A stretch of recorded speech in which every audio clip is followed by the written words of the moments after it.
And here we go. What's up, tribe? It's great to see everybody. Whew.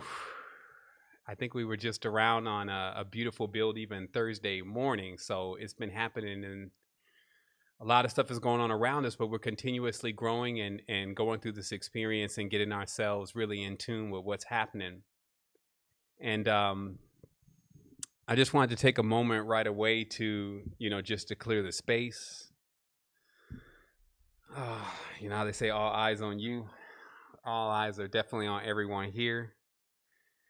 I got a few days to, breathe a little bit from giving a projection every single day, which is it's just something you have to be on point for. I can't write this stuff down, and and so that means that when I come in every single day, it's like I'm pulling from a well, and while the well is unexhaustible, it is something that you want to let build up from time to time. So I got about 3 days to let it build, and if anyone was here on Thursday, I know we have an archive to get ready to put up, but our sister Neva came in with the Leela, which is the game of life pulled from the Droidish numerology. And I know some that may have just jumped in because, here at Tribe, what we're doing is we're constantly bringing in family members, and this means that you may have came in today. This may be your first try vibes. So what also happens is that some of this information, it may, be right on point, and then other stuff you may be a little lost sometimes about what's being said. And this is why you have this massive archive that is still pretty concise with how it's labeled, of the process that we've gone through to get to this level of awareness. Well, you got 10 years of work for that, but just what we're doing in ambassador training, what we're talking about with Eneology, there's been a process that we've gone through, and you could easily go through those materials. Most of those materials, about 80 to 90% of those materials, are not on YouTube or in any other place. So this means that you're not going to go there and just find the same materials that you would find elsewhere. It's stuff specific to how we came into this level of awareness to this degree. And it does really take at times for you to have a collective build of awareness, real wisdom, in order to bring yourself to the conclusions of the matter, like what you're sure about, because that's really what the foundation is, right? It's like what you're sure about. And so right now, what I'm for sure about is that the world has completely evoked the frequency of re-education. And we know that even knowledge and wisdom is a specific energy coming off of specific paths. But whatever has happened, all of a sudden, like we know about this 2020 clarity evocation that we always talk about, seeing clear 2020. 2020 has brought in where everyone who is being instructed is finally starting to get instructed by their real teachers. Okay. And rather than me saying I'm the teacher over you, because I know someone like, what does he mean? I'm talking about like your children, now at home, and now you're teaching them, right? So this is now the children get a chance to come back into the hands of their parents, and their parents are now faced with the duty of actually instructing them on what life is really about. And it's interesting because different parents are taking that different ways, right? Like some are completely caught off guard. Others are finally, glad that they're free from the system. And even what the child has going on, I want to go to school. I want to be around my friends. And that's like 100% defense for older children, especially when they're in their teens. You want to keep me from everybody. And really you do. And then they're like, man, I can't go anywhere because it's now where they say I can't go anywhere. I'm going to sit at home, going to get this education. Everything's online. But of course, learning online is not, first of all, it's not fun. It doesn't have the same level of interaction, meaning learning school stuff online. It's not fun. It doesn't have the same type of interaction. It's almost like unrestricted recess in every tense. So we're now, seeing the byproduct of when it's time for us to come in and learn, how easy it is for us to begin at square one again. And this means that we're actually taking this knowledge that we previously had, and we're tossing it out the window because it's like clear now that's not working. It's not serving us. It's not even true. And so that's the first wake up call. And many of us have been through several of these wake up calls. That is the first wake up call from some people. That's like their birth.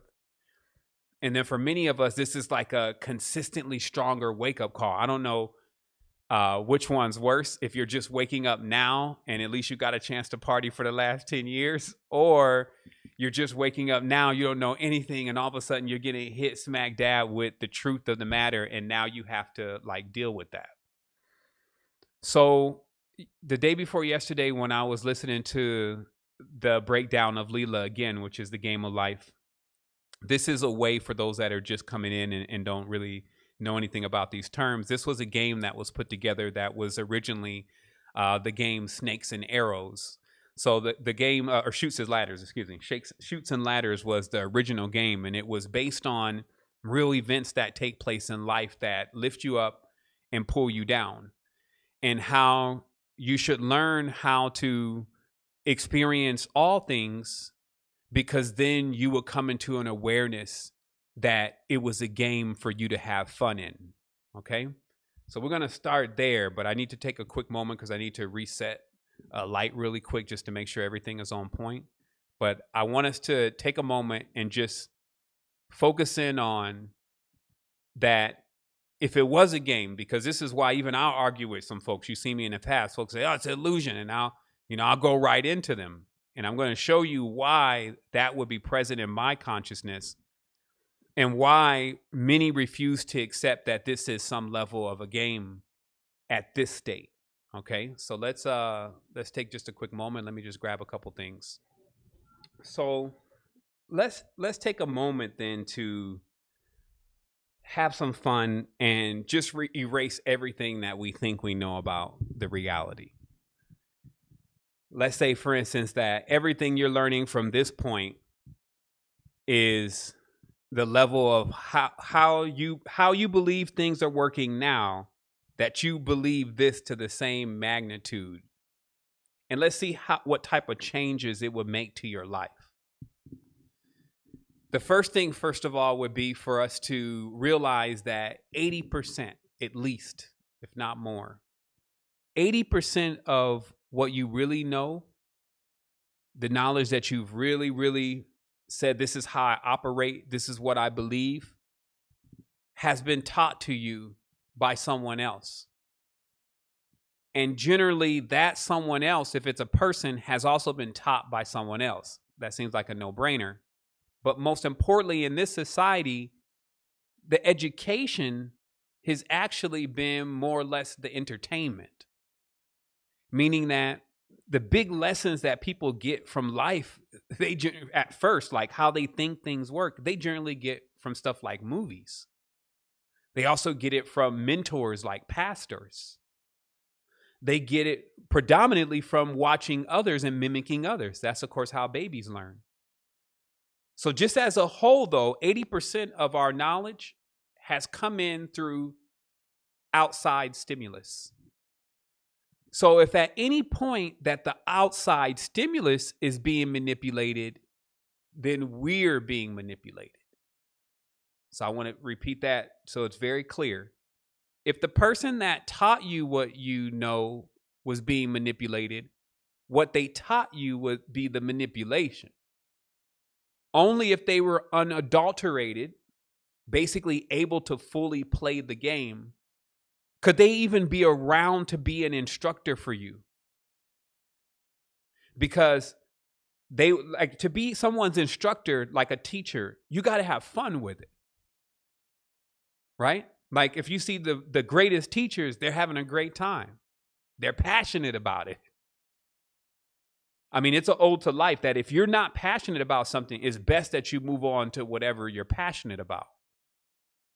That's a statement that's always made all the time. You should find something that you're passionate about. But we're gonna show in the depth today why you have to be connected to your passions and what you're actually really wanting to be here for, and not what everybody else wants you to be here for.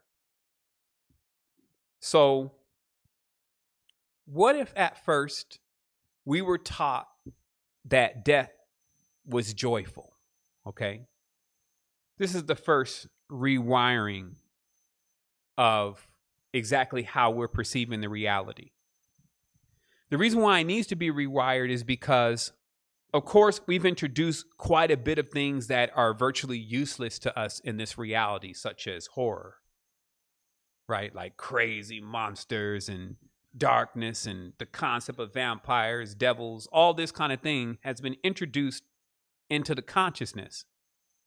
But it always gets into the frequencies of what we call fear. And then that frequency is then attached to death. So it's almost like horror is a program of death that this reality and how it's been conducted has been attempting to program in all of its citizens, that instead of this idea that death is actually joyous, that death is actually release, death is actually a birth again, open you up into something even greater, there creeps in a consciousness that death is actually something that you should fear and be afraid of. And the reason why this becomes so important is because generally, maybe 95% of the people that you talk to are not ready to die, do not want to die, and fear death. I'm going to show you how this exactly happens, step by step. Now, since we're in the mindset, because we've let go of the old program for a moment, that this is a game. Have you ever seen someone when they're playing a game and they take it too serious? I want you to think about that.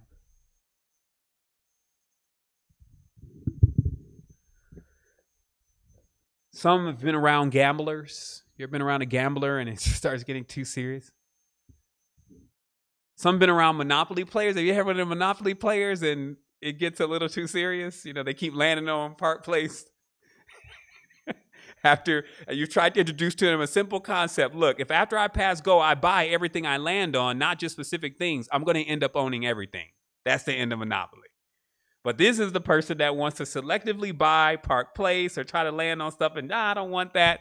And at the end of the game, now they're landing on your hotels and how they start acting. Like it becomes personal for them, right? So let's think about some other things that in life with the person, you could just reflect on your own for a moment. Like we're going to take this slow because this is going to deprogram a lot of stuff. And when you're done with this, it's going to be so simple and clear how your life, if it's not great now, starts to miraculously morph into great in a very, very short period of time by just realizing these higher truths. So where we're at right now here is we're saying that if we were taught that death was a joyous thing, that would be a whole nother reality that we would be living in. But we're taught that death is a horrible thing, that it has to do with like monsters and horror, something that you should fear, right? And so the question is presented. Now, fear doesn't make it fun anymore. This is the whole thing about a game, okay? Is that a game, if it's going to be given that term game, it's supposed to be fun. Okay? This is where you have to really, really focus in on just some of the most simple stuff. If it's supposed to be a game, it's supposed to be fun. So that means that if it stops being fun, logically, it's no longer a game anymore to us. There's an action and there's a reaction. This is why if you're sitting on in the astral plane or in a higher state of consciousness in the alien body or whatever, and you look into this, the same dynamics that people deal with, they don't even compute over there. It's like this consciousness has broken down every single aspect of existence so much. It's like it's trying too hard. It's made something that was a game serious. How? How did it do this? Now, what our sister was mentioning in relation to the Leela and also is deep in the Hindu text about falling asleep, going deeper and deeper into the illusion. And because we're at times upside down and backwards, we think that going deeper and deeper in illusion means you would feel less and less of yourself. What if I told you it was opposite? People believe that the more sleep they get, because just how it's all 100% backwards, just how we perceive the reality. We think the further it gets illusionary, the less real it becomes, the more you become like asleep and not aware of what's going on. That's not what happens. Actually, what happens is the more that you begin to go into the illusion, the more you become static about the consciousness, solid about the consciousness that you are now inhabiting. You start making specific preferences. I'm this. This solidifies things a bit more for you. I like this. This solidifies things a bit more for you. Now, the reason why I say that is deeper into the illusion, because when you're on the top levels and you're not into the illusion, you don't accept any I'm this and this is how I prefer it and all that. It doesn't compute that way. So actually, the deeper you get into the illusion, the more solid you actually become, as far as that you become static, you become rigid inside of something that's supposed to keep flowing. So in every context, you've taken the game, which is like a flow and supposed to be fun, and you've made it serious and rigid, like even what death, gravity, and all that stuff really is. We're actually going to unlock here the vicious cycle of why most beings cannot fly. Because this becomes a series of events that takes place that further envelops you as you go into it deeper and deeper. And while you feel like you then are learning more about yourself and you're gaining more preferences to what you really want, you're actually solidifying at times deeper and deeper as the levels of grief that you're going to continuously go through, because you've now taken something that was a game so serious where you have started making it matter. Okay? And that's connecting with our term matter, as far as the density of the flesh that we're built with, matter. You brought the matter into existence. So let's keep going here with just skirting around this a little bit before we dive in. Now, it's safe to say, though, about life that you got a team of people that they want to be the good people, right? And in fact, we can say that there's a half side of us that it wants to be the good one, let's say. And then we have this other side where it doesn't necessarily want to be the bad one. It is the bad one. And I'll let you know the difference. At times when you're watching someone try to do good things, it's like an action that they have to do. Versus when you're doing something that others supposedly deem bad, it's almost like you just do it. This is like a passion. This is a desire. I want to fulfill this desire. Oh, you know you're not supposed to be out late at night. Oh, you know I'm supposed to date him. You weren't supposed to have that baby. So there's that other side that others disagree about that seems so natural for you. It just goes right away and it does what it does. And then you just pay the consequences later. You try to balance it out with what we call good. It's safe to say that in the game, that the two components, as what's being mentioned also in this game, the difference between the ladder and the snake, what takes you up and takes you down, is that the game consists of two pieces on the board. One that will pull you up, and the other one that will pull you down. One that'll lift you up, the one that'll pull you down. And what was introduced is that you need to understand how to be familiar with both, not one. Because anyone that is familiar with only one of them, or they're polarized and they don't recognize that other aspect of themselves, they're playing the game halfway. Okay, I want you to think about this. Playing the game halfway.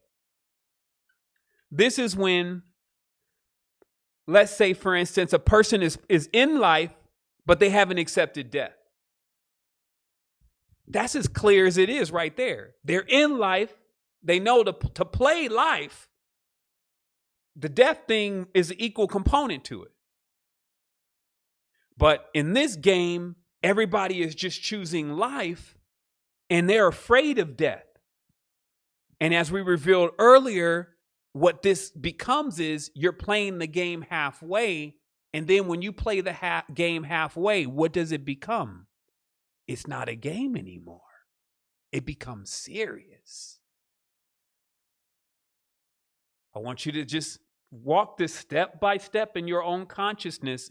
It may seem so rudimentary, but this is the key to everything, because one key, one lock locks another thing and locks another thing and locks another thing. So you got to know how to place the key right in the right area so that it opens up everything. So let's look at it one more time. Playing the game halfway. This is someone who comes in, they're willing to accept the life. They're willing to accept the joy. They want the love. You know, they want all of those great things in the buffet, but they're not actually accepting at all that there's another part of the game. And so this allows it to get very serious for them, because every time they're confronted with the other side of the game,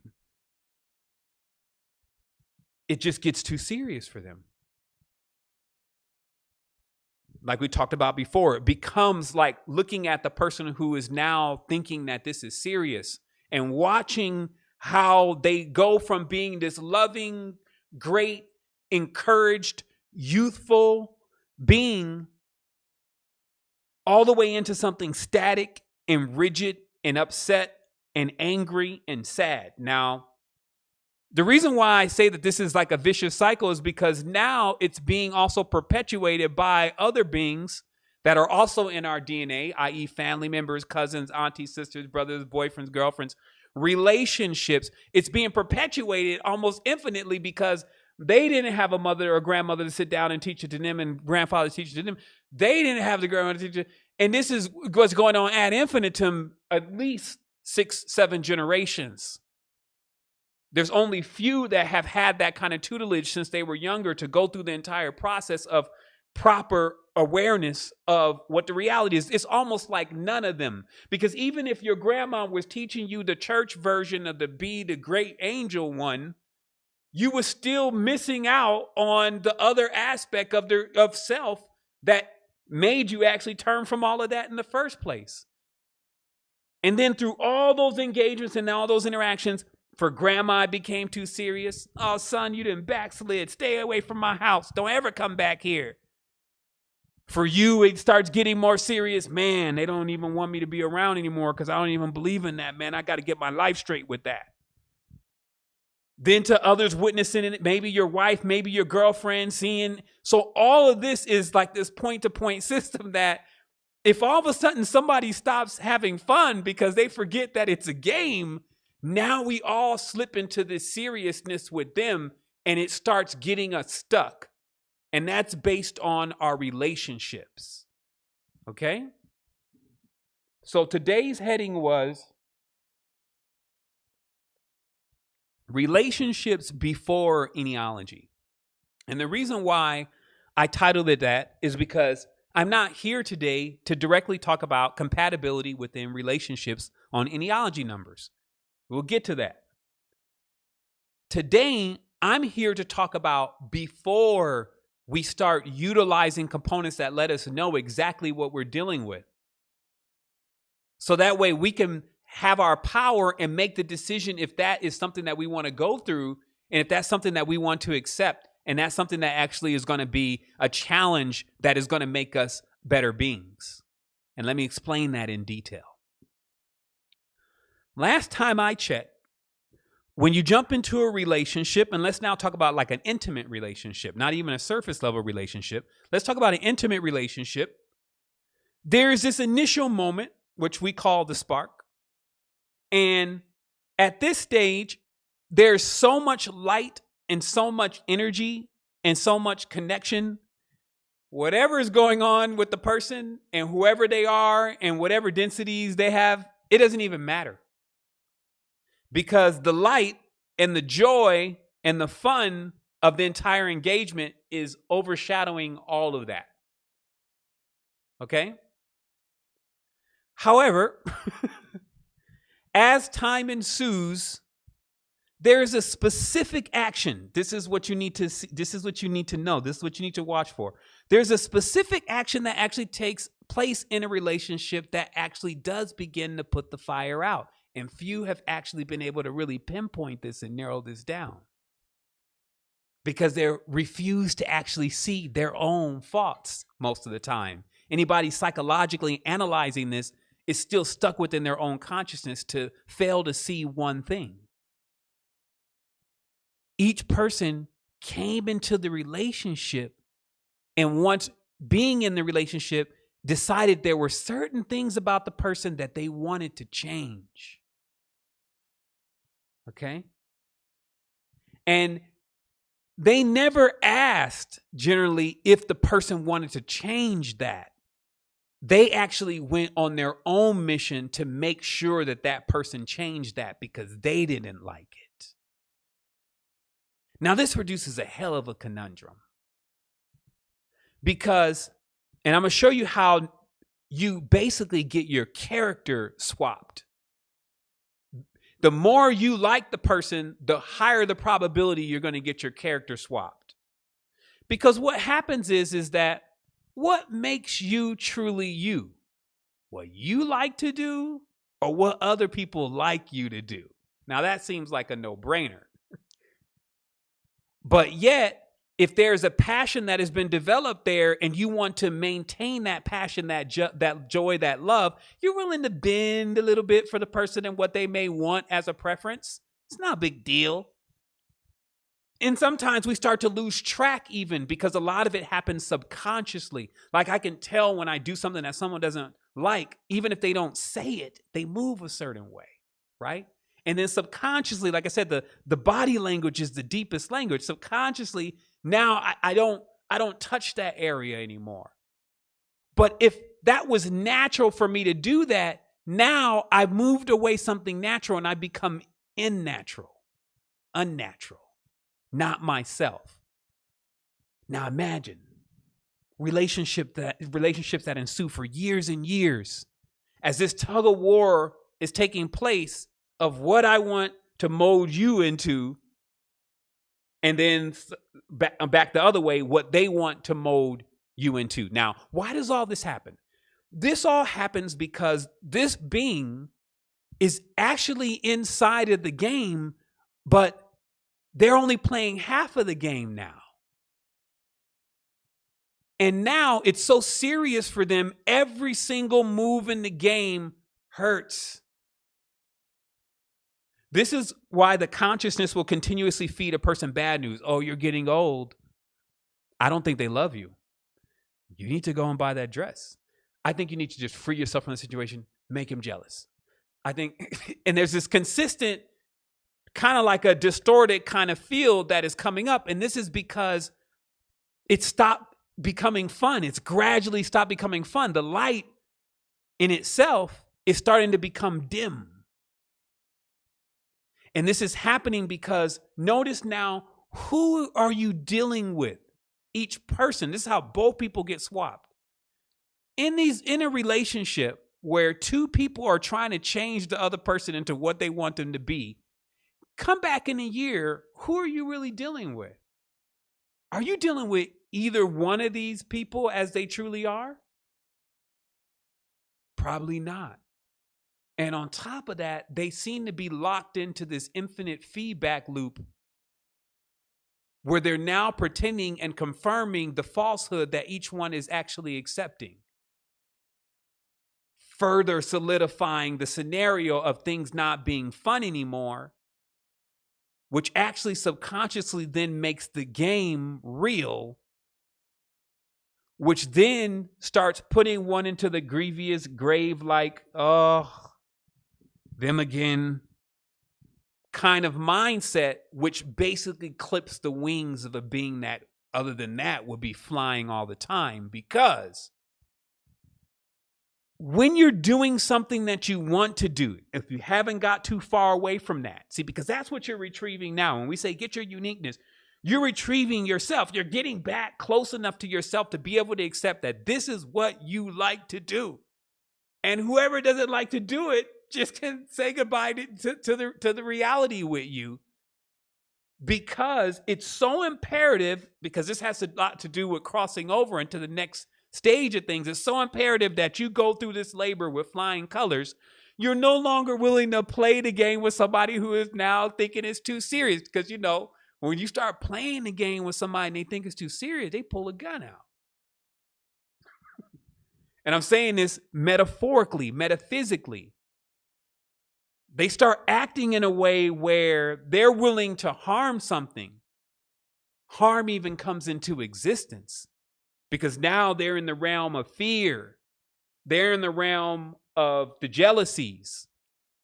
Now, the jealousies, again, is like a hook, because its true function is now this being has completely lost the awareness that, you got wings. When you go move on from this, all you're trying to do here, just for me to solidify this for you and make it very clear, all you're trying to do here is it all. They had that term, I'm doing it all. All you're trying to do here is every single thing that you feel like that you are. You're working on getting to that stage in your consciousness. Why? The same thing that happens with death happens with life. It's a birth, right? So many times people can see births and even exits from the planet, and they see them as joyous. There's numerous stories of people who have had these near-death experiences, and then it's all beautiful. It's only until the Jesus stories sometimes come in, and then now I was in hell, and they load in this dogmatic program. But generally, there's a high percentage of beings that when they're leaving, if they happen to make it back, or even when you're watching them leave, they go into like this huge relaxation and ease, like everything is going to be straight. But that's not in every case. There's these other cases where it seems like the person is going, kicking, and screaming. It even talks about this in some of the Midrash, which is basically these old Jewish texts from these Jewish mystic rabbis who, sitting there chanting every single word in the Tetragrammaton to see what it does. And they had come into this awareness that when the soul passes from the body, it either can go gently where it just slides right out, or it's like the person is almost attached where their nails are. They try to drill in as much as possible, and they kind of like are holding into the body, and it almost like makes the angel rip the person from the body. Okay. So if we bring that back into 2020 in the metaphysical terms, what's being said is that when you don't do what you want to do here, and you're not enlivened and impassioned by your existence because you're trying to please someone else, what happens here is you never fulfill what you came here to do. That's why this whole mission thing and everybody wanting to know their mission in life has become such a big thing since early in life. What am I here to do? Because we're intelligent enough to connect our experience here with being fulfilled once we do what we came here to do. But this awareness actually distills into something totally different on the higher levels. It actually distills into, at the moment of your promotion, we could call it that. At the moment of your promotion, you're now like looking into the existence. Okay? Some even say it even looks like a screen. And maybe because they watch too much TV, but you're looking into your existence. You're seeing all the moments and you're seeing everything that took place, right? And you're not just seeing this, you're feeling it. It's like an ultra real dream. Now, if you go through that experience and you at least gain at some point in your life, mainly now, if you have not, that you realize that it was all about you doing everything that made you happy. When you got to that point, you wouldn't feel like you needed to stay here, that you needed to come back here. But you can see how people who didn't fulfill who they were, they're going to be like, wait, I still wanted to, I should have, I could have, I wanted to say this to him, and I wanted her to. Now, this is like you're about to catch a roller coaster, but you're looking the opposite direction. You're going to catch whiplash. This is where now you're breach. You're supposed to be ready to head into the next realm, but you've turned yourself around like you want to go back the other way. And this then is what creates, well, shoot, I can't say factually for everyone what it creates. I know some beings find their way back in some way, shape, form, fashion. I know some beings get caught in between because half of their consciousness is there and half of it is still here. That's what some of the rites are about, is like how to release a person's ka from like around the clothes and the house and all that stuff where they're at, because in the other stages, the amount of soul you have is like your riches. So if your riches are still here because most of your consciousness is still residing here, you're still like reflecting over into this space, you're kind of poor there. And this doesn't let you live the existence that you really want to exist, because the same thing that you did here becomes only a reflection of what you do there. So this is the time,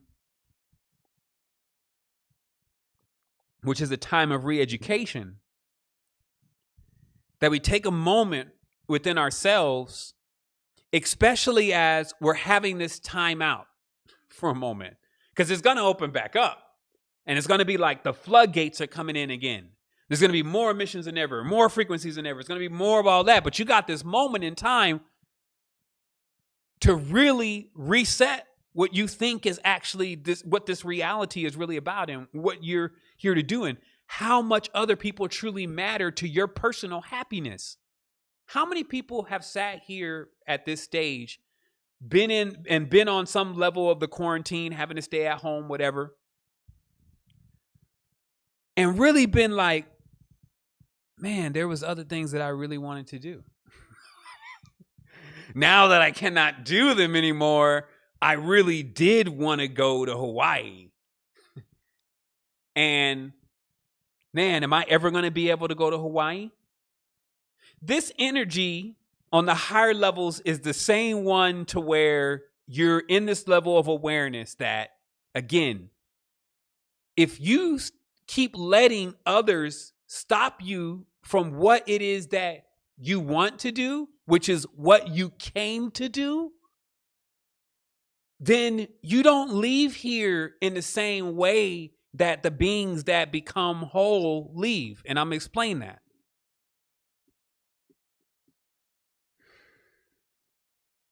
But before I do that, let me explain that.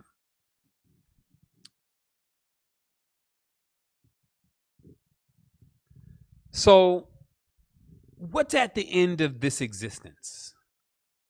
What could be at the end of this particular cycle that we're actually in right now, and we're going to go to the next? Can't we find anything that's already going to give us that knowledge? What I would say is absolutely. It comes from this awareness of facts. The first fact is that we're for sure infinite. You can confirm that because you cannot figure out where nothing comes from. Everything is, we're already here. I'm moving. I probably can touch one of you, call you, whatever. So we're already in the move. We're in the flow. However, where did the flow start? Nobody knows. It's somehow beyond our realm of comprehension. So I latch on to that because that one key element right there allows me to defeat anything. You cannot tell me where nothing comes from, which would insist that it's all limitless and infinite. And even though I can't actually put my mind around that, that's actually what allows it to be. Great. So there's something else beyond this. And I don't want to be able to comprehend it with my mind, because if I do, I put it into the same trap that my mind is actually in. That's why I tell people the mind is a trap. If it wasn't, so many people wouldn't be stuck in it.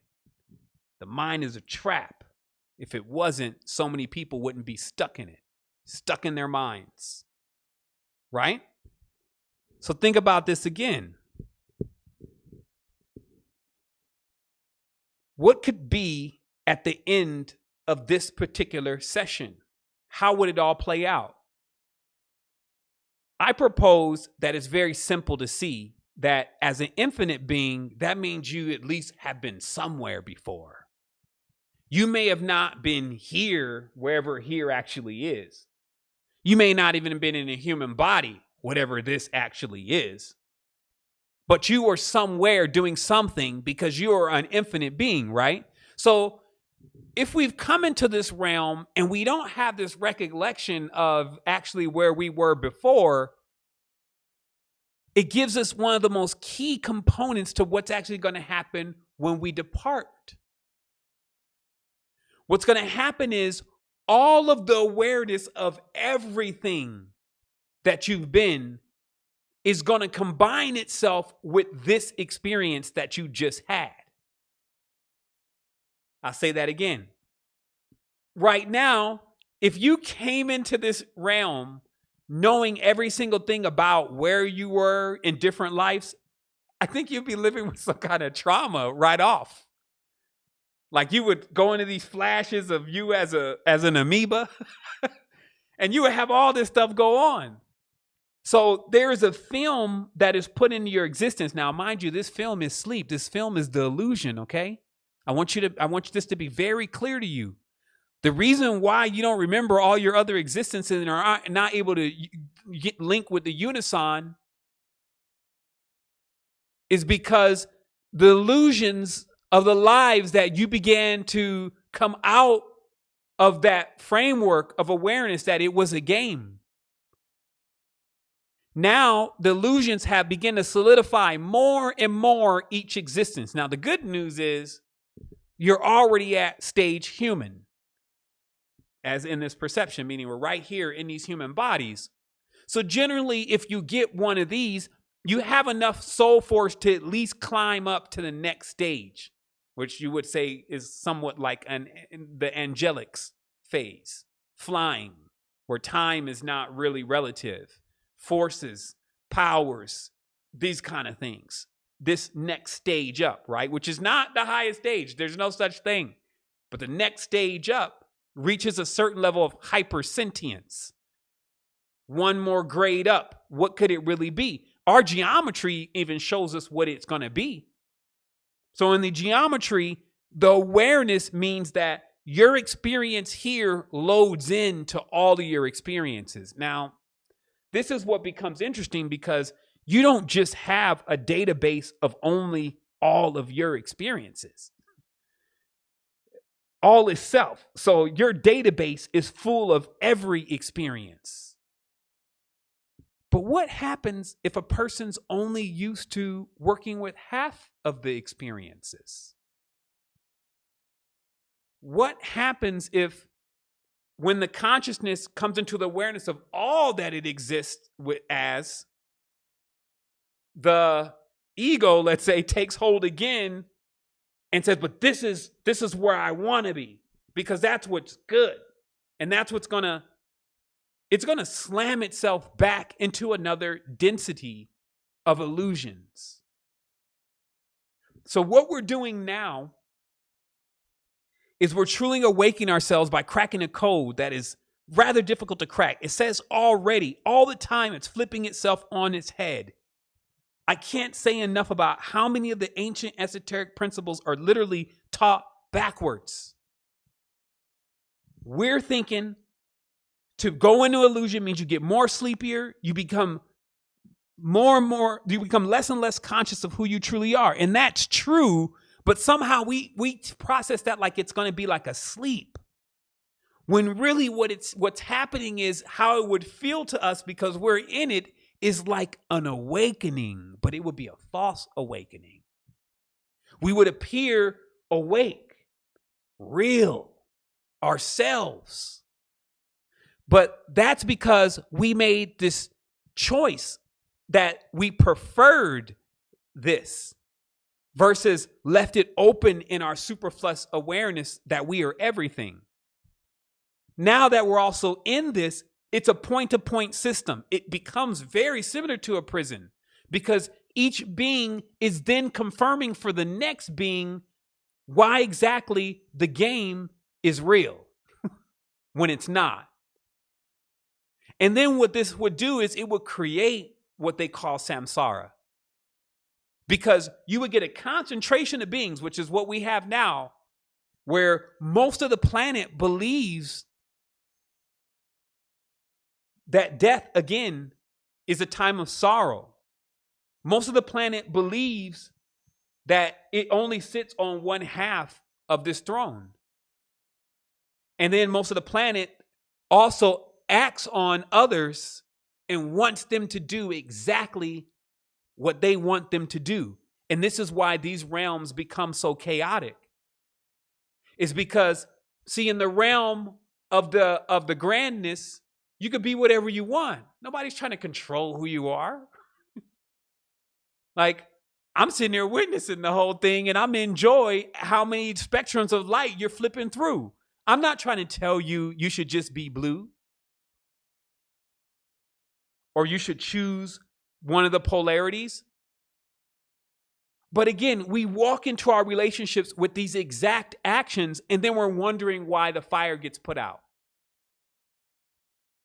So in the future, what we're capable of doing now is when we look at a path, if we're going to spend that type of time with someone and we say, so what kind of path is this?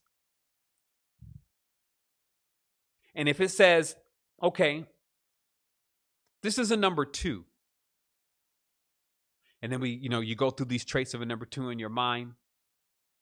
And let's say even if your number says, this is a person that is a challenge for you. They call them enemy numbers, but it really is the challenge numbers. This means that this person is not going to get along with everything that you want to do.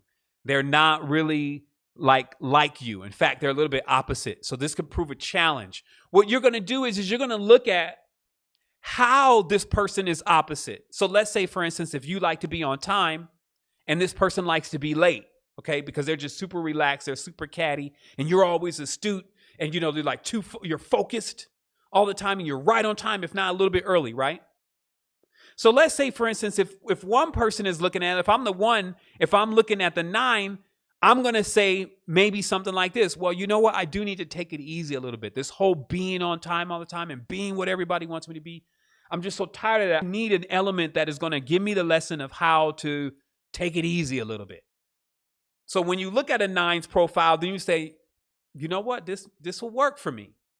Versus if you are like that, that's how you love to be. And your company and your businesses and all that stuff runs off of you being like that. And then you fall in love with this gorgeous, I'm late all the time. And then you start trying to change the gorgeous, I'm late all the time to, why don't you be on time? And they don't want to do that. This is how that whole cycle actually begins. So I'm giving some really light integers here on how to look at this as far as that. This goes into really, really deep stuff. It goes into whether you see a person as actually sharpening your skill and useful for where you're going with this whole thing, or if you just want another static object in your reality to project back to you a confirmation that your falsehood that you're projecting on them and living in is confirmed to be true and factual, thus plunging yourself deeper into the illusion.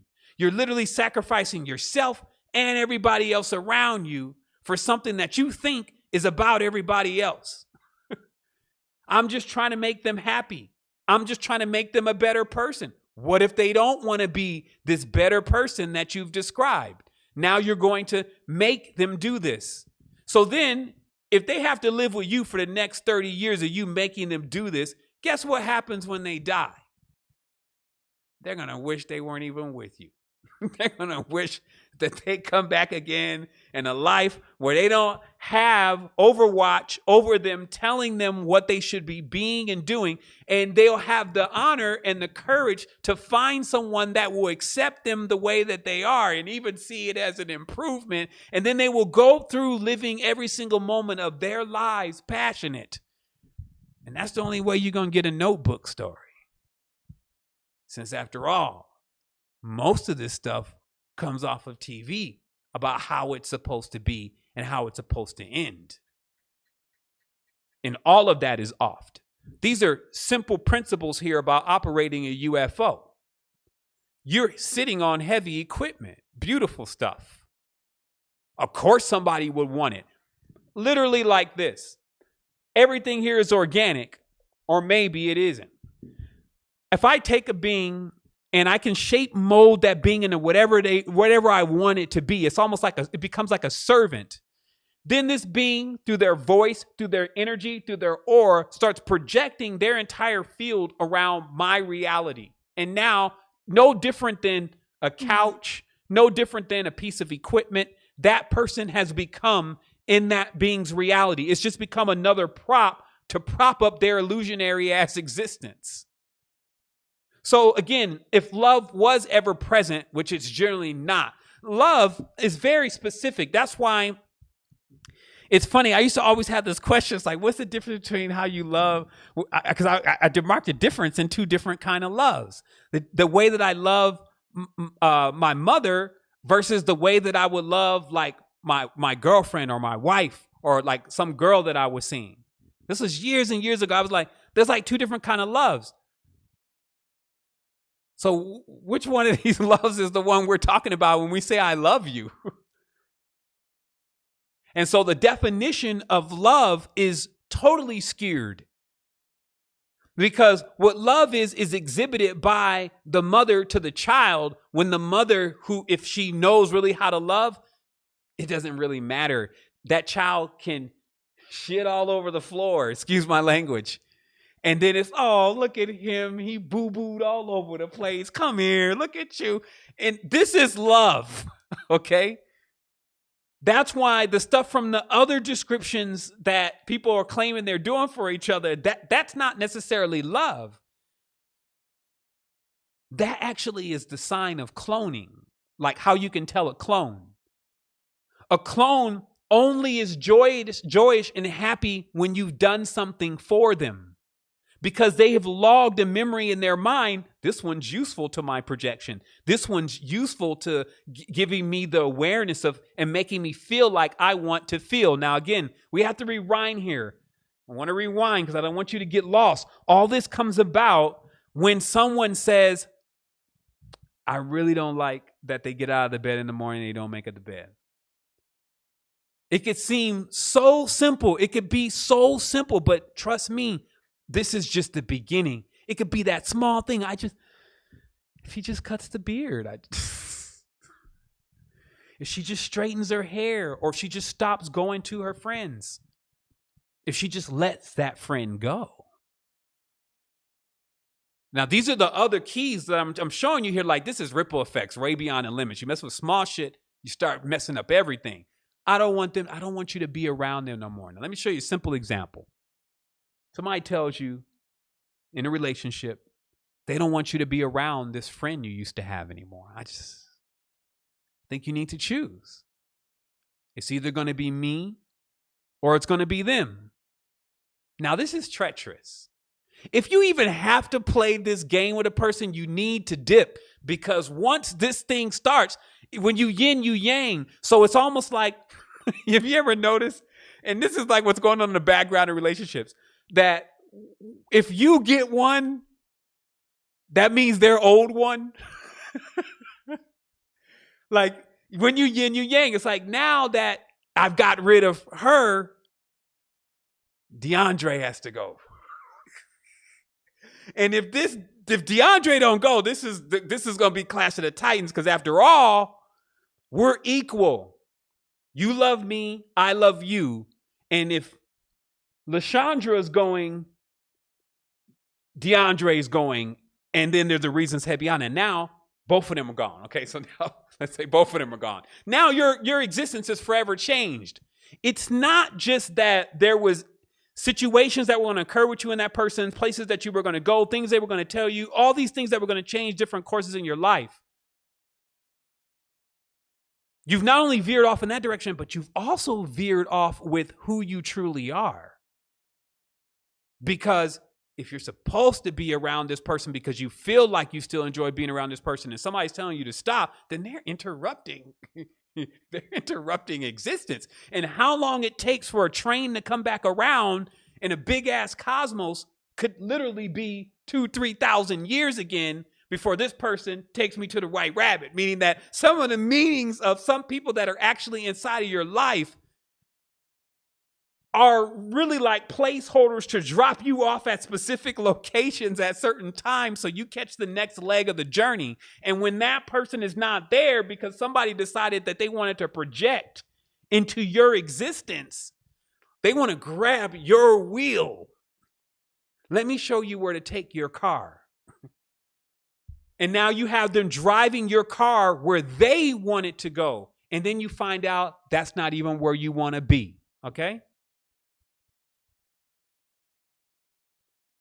And the head crack is you got two people generally participating in this same behavior, driving themselves to a journey that they don't want to go on, headed to a place that they don't want to be. And neither one of them are actually stopping it because they're now you can see why they would really call it sleep. Because although you're wide awake in the whole thing, you're so real, anything the person says is going to trigger an argument. You're right on the tip of the illusionary reality, and somehow you're just way more alert and way more present. This is how I like it. I love this. I don't like her. I like this person to do my nails. I'm telling you rudimentary stuff. We can laugh a little bit about it here, but let me tell you that this thing, it wormed in a long time ago. And now it's got every single component of existence hostage, including the fake reality of death. And now it's got us sitting in this matrix, pretty much, of our own consciousness, trapped in our own mind construct that was actually downloaded to us by some folks who clearly don't know how to run their lives. And then everybody who practiced those same properties, only 1% to 2% of them, 1% to 2% of them made it through in a condition of what we would call happy.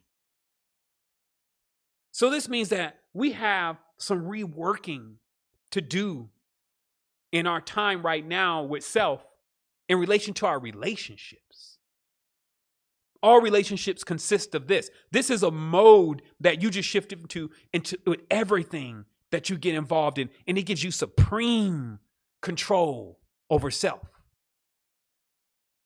Nothing will ever breach your borders. The moment that somebody comes introducing something they don't want to change, it's like, I'm good, honey. I don't got nothing to change, man. If you don't, I can't help you. Maybe you can catch the code of the matrix some other life or something. Be willing to move out of the session because, see, that's actually the only thing that's going to wake that being up. Because they'd be like, man, I ain't never had a situation like that before. Somebody told me no. They didn't want to conform because, see, remember, the strongest ones that are the deepest in the illusion are actually the ones that are influencing everyone the most. Do you see how that could happen?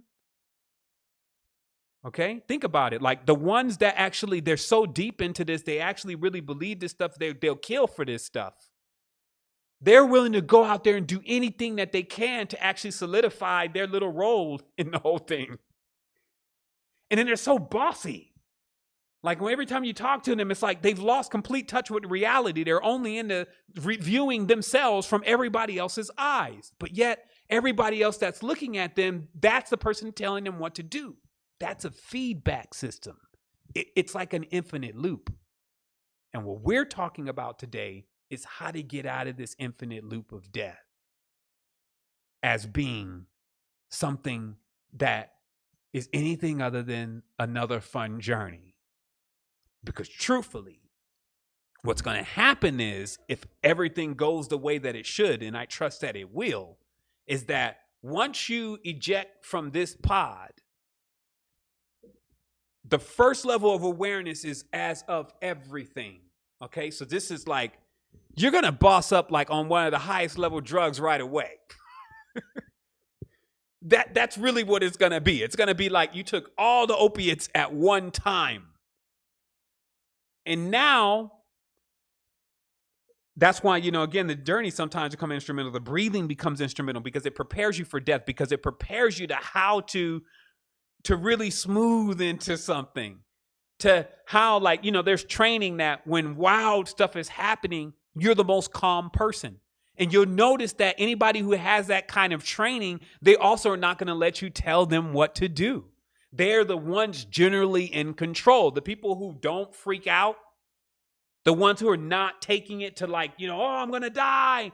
Those are the ones that are really surviving. It's all coming from this same trait of being able to know your space that you're in, know if something is to be invited into your space. If it doesn't like something that you're doing that you want to do, that is the end. We'll meet again. Au revoir. Because you'll hold space in your consciousness. That way you don't start getting fake. Because the fake thing is like the venom on Spider-Man. Once you start doing it, you start falling into sleep. And so you kind of forget. And you keep doing it with more and more stuff. Now it's your clothes. Now it's your house. Now it's the friends you're around. Now it's your sexual preferences. Now it's this. Now it's that. Until they assume everything. This is something that, remember, now both beings are vacant. So what is there is like a program operating, trying to assume control of everything. I don't know if it's a gray. I don't know if it's a reptilian. I don't care. I just know how to tell it where it could get off at. And that's all you have to be proficient in doing, is knowing when something has infringed on your space, because this may be the only time that you're capable of waking up from this right now. With this level of awareness, to realize that others are projecting on you and you're projecting on them too. And the reason why you're doing it is from a habit that has been habitually learned from generation after generation. Now it has brought about death and suffering and samsara in a game that's truly supposed to be about us living the best life we truly can live, exploring anything that our being says, this is what I want to do in this segment of time, because there's been times that you had exactly opposite going on. Things that you wanted to do, you could not do. You lacked even the digit to do it. You lacked the eyeballs to see. You lacked the heart to love. You lacked the ear to hear. You lacked fingers and senses to even touch. So you couldn't do it anyway. So don't let the story be that now that you can do it, all of a sudden you're no longer doing what you want to do and being who you want to be, because someone else is having trouble confirming to themselves who they are. This is the distillment of the message this evening. There's actually no more to it than this. It's the awareness that trees grow up. So what's next? Because what's about to happen right now is Secret Energy, Astro Quest, The Resistance, The Mindful Company, and Spirit Text, and all of these amazing things that have been built, it's all going to the next stage. We have phenomenal news. Like, some stuff is happening that it changes everything. Even the financial issues, 1 to 2 more weeks, and we're rolling out something that's just like a bulldozer to these issues that we're experiencing in our reality that actually hinder us from a resource level. We figured it out. The collective co-creation has produced something again. However, from a level of success, advice, success doesn't change the situation. What changes the situation is when you're willing now to state where you're at. What frequencies are you really holding? That is your foundation. In your space, are you a ruler in your space? Now, again, I don't want this to go too far because, I don't want to break up relationships or anything. What I'm saying is that this may be a conversation that you may need to have with a significant other. Maybe that person's on the phone right now, on the line right now. Maybe this is also going through their mind. Maybe this is something that's been going through your mind that you wish that they would really get and understand. Maybe also this is something that you're just figuring out about yourself. Nobody actually starts off we're so wide-eyed when we begin. So nobody starts off thinking about this generally. And most of the time we go on in life and life moves so fast and relationships come and relationships go. We never really sit into the mechanics and the dynamics of how to have rich, strong relationships, how to truly, if you really want to be in love, you need to find someone that doesn't want to change anything about you.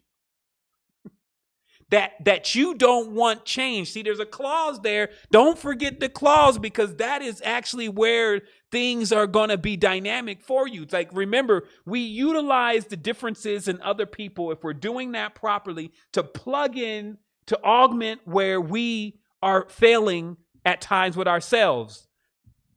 Understand what I'm saying? There may be things I want to have changed about me that I can't do it. I'm having a hard, like I say, let's give an example. I'm having a hard time loving. I'm having a hard time tapping into the heart space. So I bump into this number 2. And right off, they're already giving me the heart. Now, one or two things are going to happen. As a master, I'm going to realize this is a 2. This is exactly what I'm asking for. I want to accept this in my life. And then I'm going to know also, because remember, if I'm trying to get something that I don't have so that I can become complete, there's going to be things about this person that I'm going to be like, I don't like that. But if I'm willing to accept that that's something that I wanted to change about myself, is I wanted to become a giver, I wanted to become someone who was connected to my heart, I can easily make the calculation and say, well, the reason why they're like that, though, is how the reason why that they're like that is because it is the way that they are. And if I want to inherit some of that, maybe I'll figure out how to like that, or how to do some of the things that they do. Okay? And this is the best tutelage and best instruction, because generally these kind of people, let's say in this scenario, don't mind showering others with love that don't have it. See how it augments them? They don't want to go to another 2 that's also like trying to shower with love, and they don't feel their place then.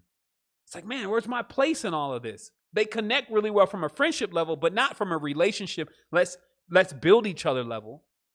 The yin needs to meet the yang at times. And it's like, I want to find somebody to actually give to. I don't want to go to somebody who's already giving. And this is where, again, you got to practice wisdom with all of this, because when you find yourself into an improper formula, this means that who you're with needs the same thing from you that you need from them.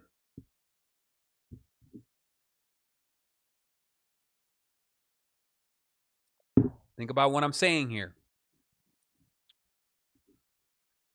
The person needs the same thing from you that you need from them. So where's it going to come from? How fast are you going to run out of it? If somebody needs love and another person needs love, where's the love going to come from? You need somebody who is wanting to give love, and then another person who's wanting to receive love. Okay? Now we got a match. So I want you to understand that when they say challenges, it doesn't mean that this is what you're avoiding. If we avoid challenges, then we never grow. But it is saying, what do I really want as I select my challenges in the game. The whole game I control. So I'm selecting the challenge that I want next, like any good video game. And then I'm also saying, okay, well, I have all of this already. I have Park Place. I have Boardwalk. Now I'm going to go for St. James's Place and the rest of that and collect all the yellows. It's like, literally, that's how genealogy is going to function for you. You'll be able to say, well, not saying you got to shop through the numbers, but, you know, I have these traits of these particular energies, but here's what I'm for sure missing. Now, I don't want to go to that extreme. I'm not trying to deal with the 8 energy. But I think I'm ready for the number 1 energy. So you're really looking at the energy. This is why genealogy, it gives you a brief index on what you're getting involved in, because if you don't have something like this, then you're left spending sheer time to try to discover everything about a person. And I'm not saying that that's not going to work, but I'm saying that things are going to happen really early on that are way out of line to be doing with a person that you're still determining whether or not they augment and they fit with you very well. Because after all, if this is supposed to be something that has any kind of longevity to it, this is the extra investigation that you're doing to determine what that longevity is going to look like. And then once you start controlling your reality so strongly, meaning that you're actually not attracting anything into your space that you don't want, you're going to see the benefits of not accepting anything in your space that is going to throw that off. So that means when someone comes around and say, well, I think that, if we're going to stay into this, then you need to move to Chicago with me. And if you're like, well, I guess this would be the end of us, it'll be the easy for you. Because see, the thing is that we're not making decisions and then we're letting fate and time do it for us.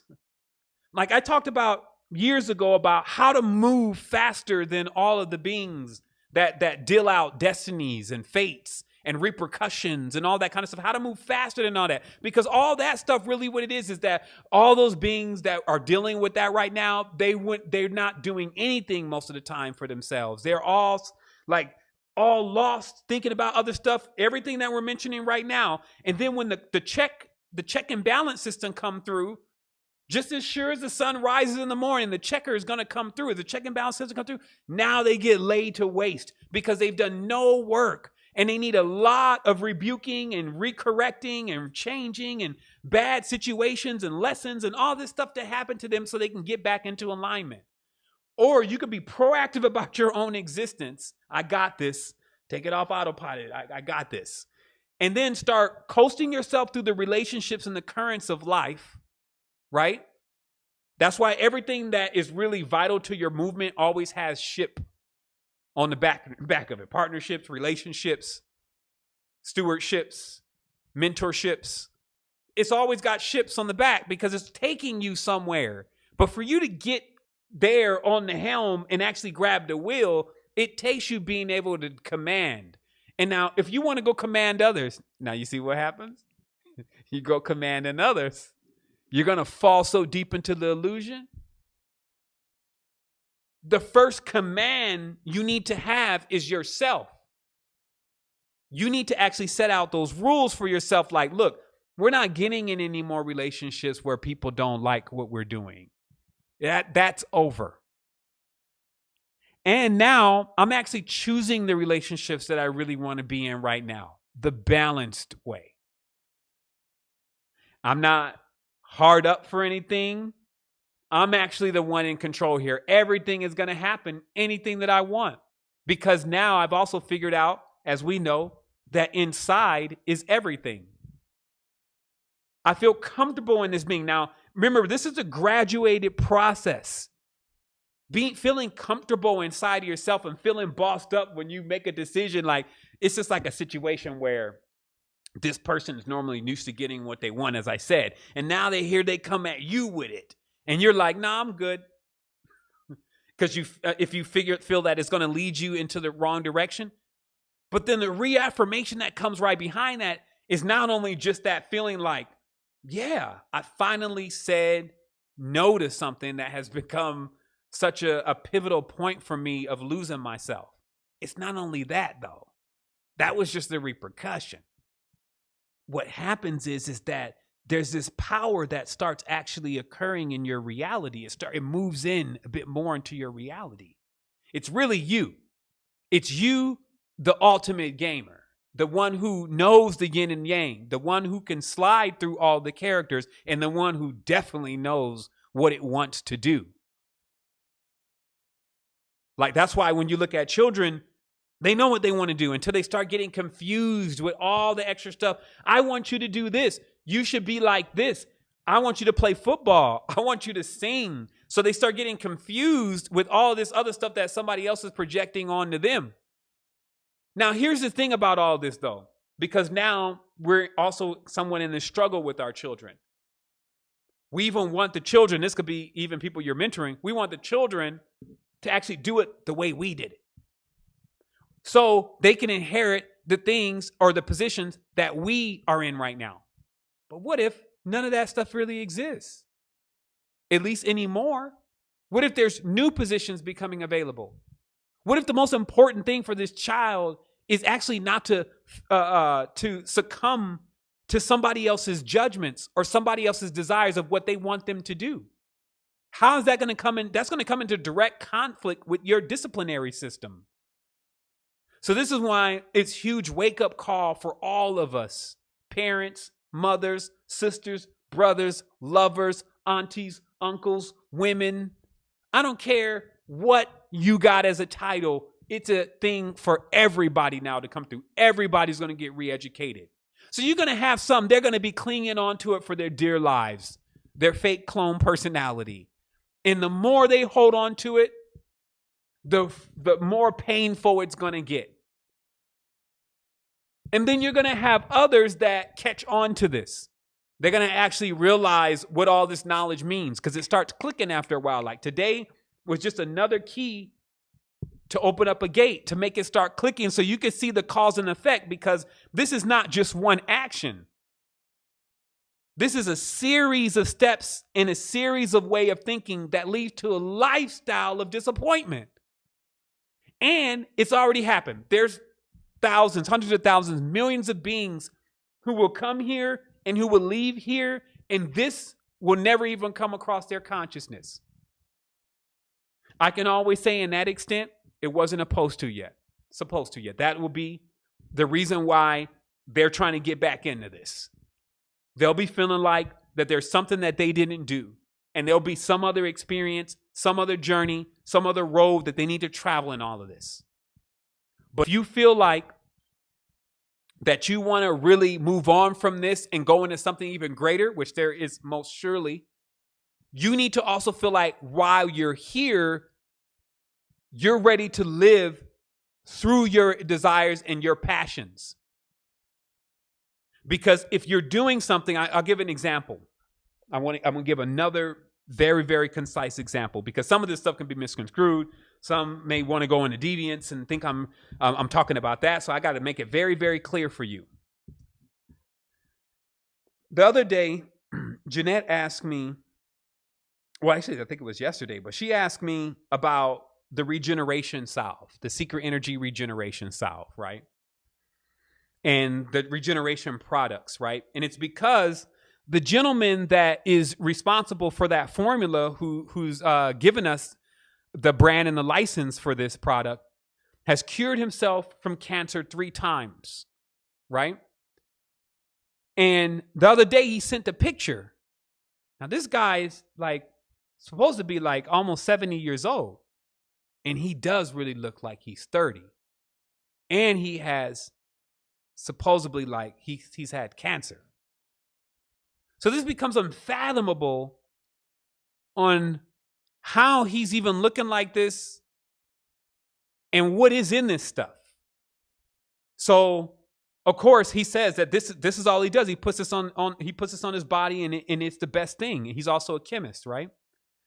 So, of course, we use it for everything. Like anytime there's a problem, we put it on there, the problem goes away. So Jeanette asked me, she says, well, Warren, his name is Warren. Warren wants to talk to us. I really, really want us to put more time and attention into this product. Why don't we do that? And I said, I'm not going to be able to do it. Because I have so many things going on right now. I can't say that I feel passionately enough about this product to actually push it past some of the issues that are with it. One of the issues mainly is that we get it at a certain price and we turn it back around with a smaller percentage of profits. And that doesn't make it as attractive as something like I'm working on, like Hydrolux, Wealthy Bot, and all these and many other things. So it's not, and then also, and remember, I'm giving an example here. I like the product, but as far as the impact that it's going to make for where I feel like what the tribe really needs right now, beyond what I've already mentioned about the health stuff, I'm not there with it. But I said, but what happens though is if somebody had already been cured from the product with the product, like Warren was, that's why he's pushing it. It's not only his formula, but he's also cured himself from cancer from it. So you can see how passionate he would be about pushing this product. And that's what it's going to take for him to do, not only do that, but also for him to be happy while he's doing it. Now, I'm giving you a very rudimentary example here of showing how, one, even though this is a great product, and even though it does all these amazing things, I still have to be able to say, I can't put my time into it because I recognize that it's not my passion. I'm not the one that has the specific story. Yeah, it fixes when I tear a muscle, when I'm doing a workout and all those kind of things, but that is not as at the magnitude for me, like curing my cancer, to where I could be so passionate about this product that now I want to do every single thing that I can to make sure that it gets in everybody else's hands. Do you get where I'm coming from? So what I'm talking about here is that if you don't have the intelligence, the wherewithal, the stability, the maturity to not get involved in things that you're not passionate about, no matter how great they seem, if it's not relative to you. This is what I'm giving you an example of. This is an amazing product, but it's not relative to me in the stage that I'm in. So I would still, that one part of me that always is jumping into more and more of the illusion would be like, for sure. But he cured himself from cancer from it. Surely all of these other people would want it. Let's make it happen. Let's get this at this. Now, of course, this is why company means a team. And we've been working on that. This is not your Dow Chemical or your Johnson & Johnson where we have millions of employees. Company means a team. So generally what a business is going to do is they're going to push that off onto the marketing department because that's their job to take products that are amazing and take them to the next level.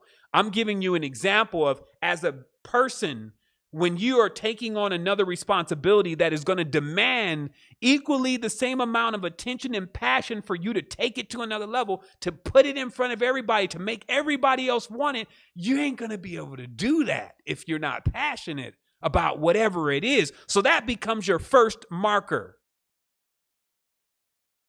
And you never break that rule. If I'm not passionate about it, I don't care what the story is. I don't care what is done for everybody else. I don't care what.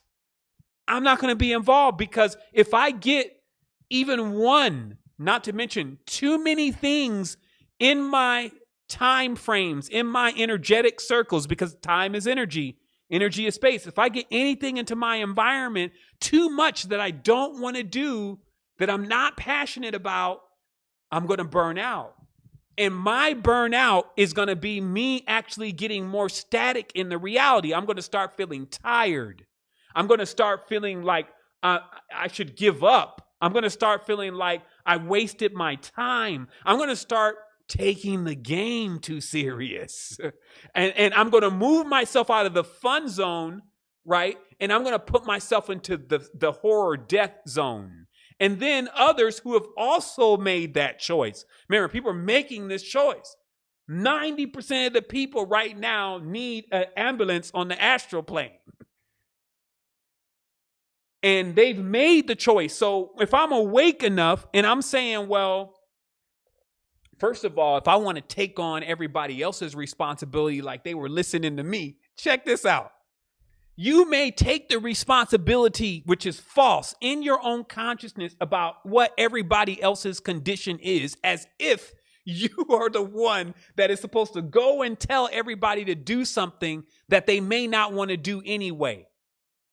I want you to think about this. A lot of times, like all this whole thing in the YouTube, even some of my stuff, everything, I'm like, man, we got to get to the next stage, because all this stuff at times is like somebody sitting there saying what they want you to do that you don't really want to do.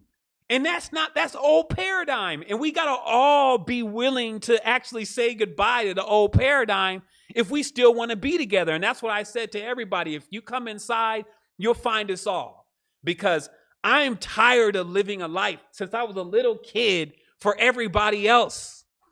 And every single thing else that was around me that wanted me to do whatever. Oh, James, learn this. And oh, James, you're a magnet. And oh, James, steal this. And oh, James, help me with this. And oh, James, you're so amazing. And oh, James, I hate you. And oh, James. And you see what I mean? And that actually having some kind of bearing on who I think James really is.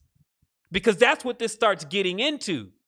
I don't know what this planet's playing around with. Because if people are vacant and they're loading each other with more programs, and they don't even become present until a certain point, mainly when stuff gets haywire, it's like you're loading me in every time the trauma takes place.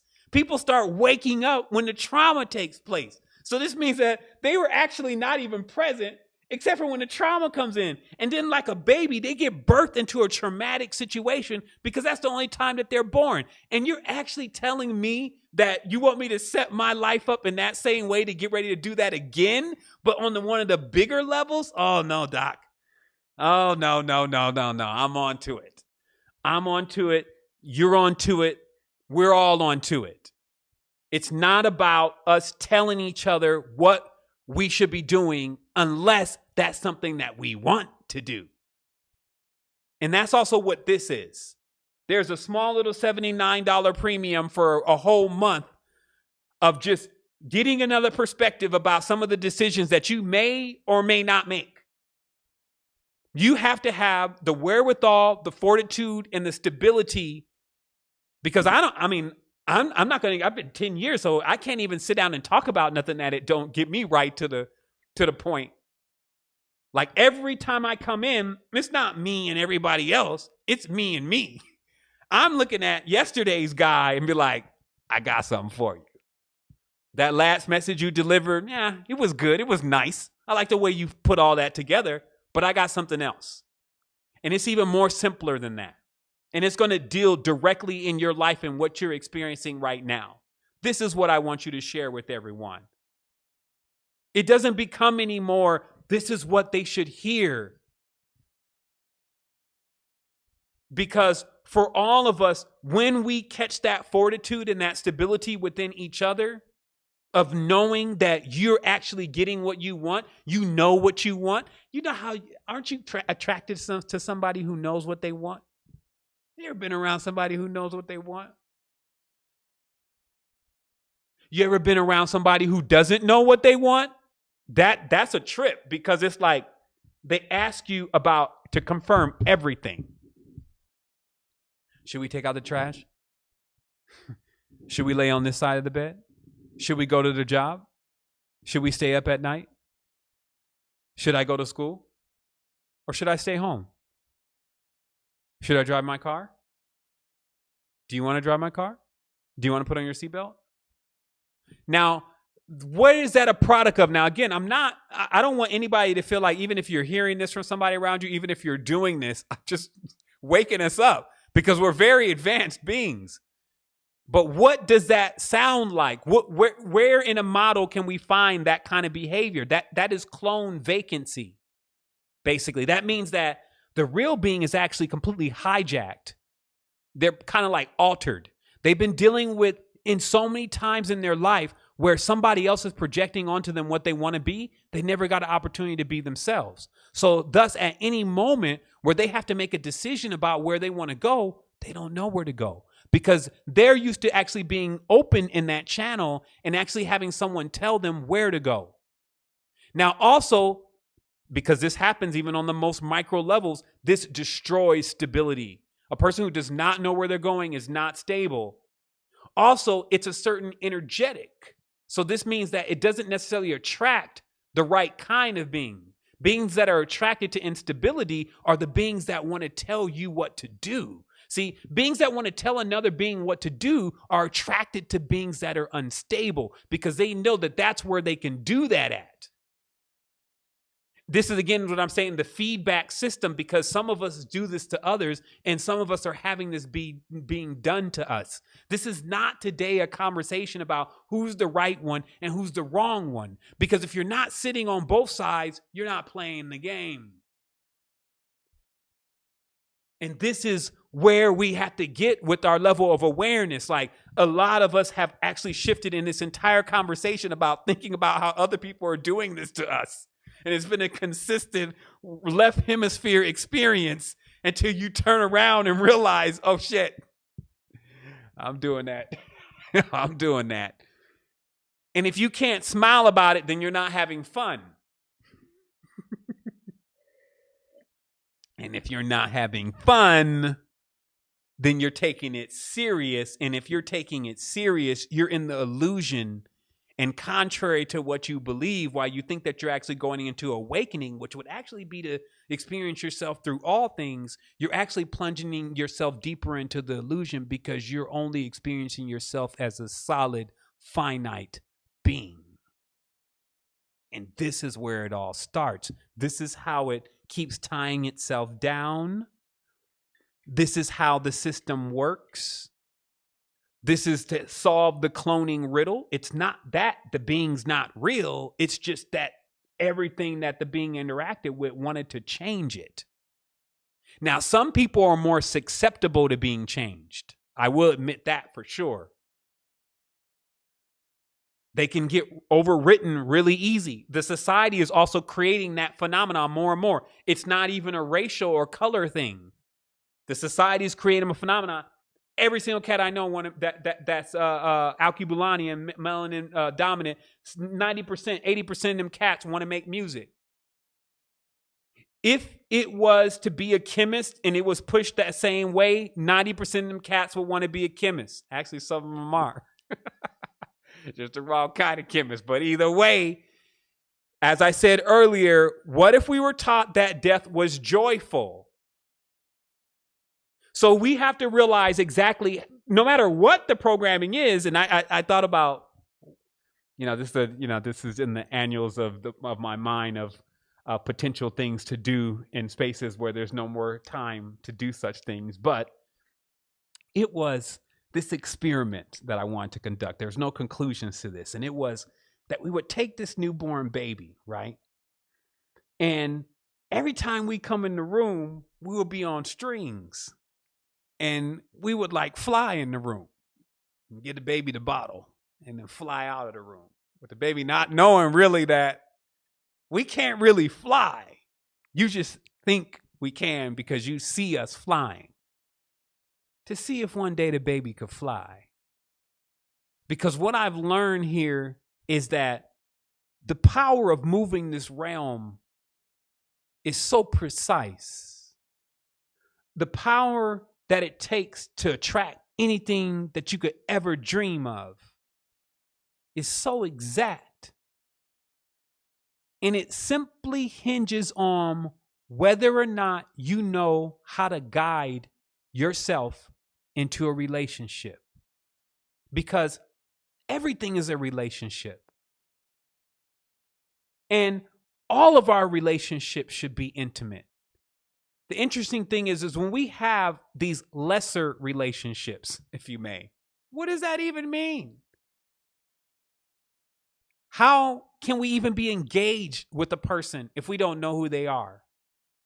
That's why I said when it's time to start things over again, every single person, as I'm pushing out this projection more and more, every single person that comes into my space, if I don't know every single thing about you, I can't have you around.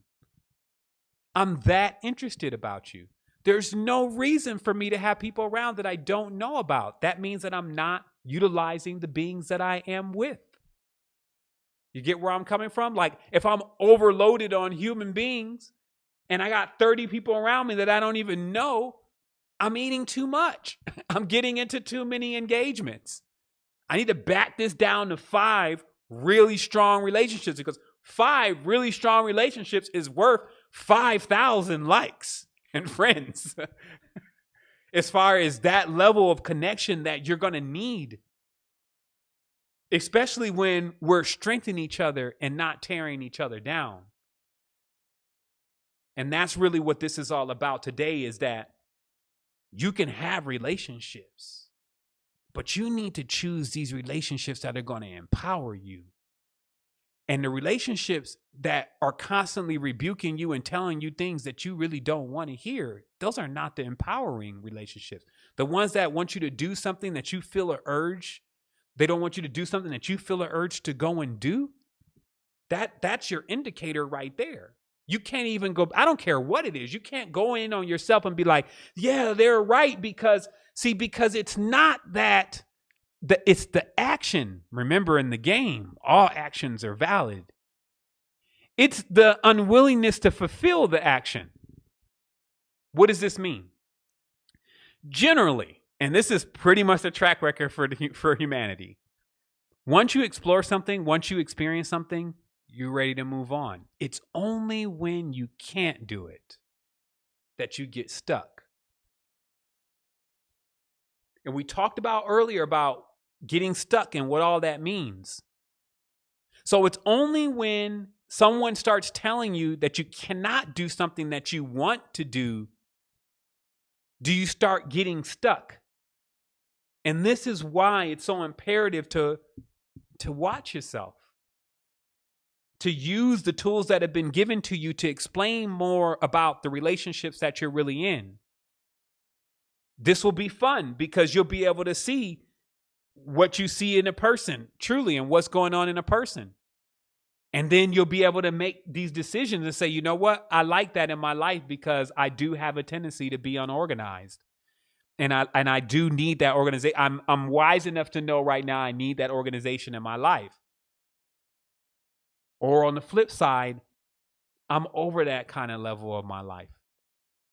That whole organized and have it there and 2 and 10 and every single morning and that whole rigid, that's not where I'm at right now.